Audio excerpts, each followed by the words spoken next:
இப்போதைய சூழலில் பெரும்பாலான பாமக நிர்வாகிகளும் தொண்டர்களும் அன்புமணியின் பக்கமே இருக்கின்றனர். ஏனென்றால் அவர் கட்சியின் எதிர்காலம் என நினைக்கின்றனர். ராமதாஸ் தனது மகள் காந்திமதியை முன்னிறுத்துவது இப்போது வரை பெரிய தாக்கத்தை உருவாக்கவில்லை. எனவே பாமக இரண்டாக பிரிந்து போட்டியிட்டால் பெரும்பாலான வாக்குகள் அன்புமணி பக்கமே செல்லும்.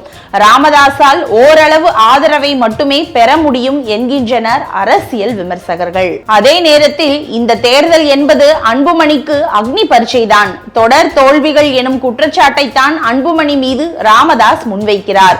ஒருவேளை இம்முறை அன்புமணியை விட ராமதாஸ் அணி கொஞ்சம் முன்னேறினாலும் அது அன்புமணியின் தலைமை மீது கேள்விகளை எழுப்பும் என்ற வாதமும் முன்வைக்கப்படுகிறது.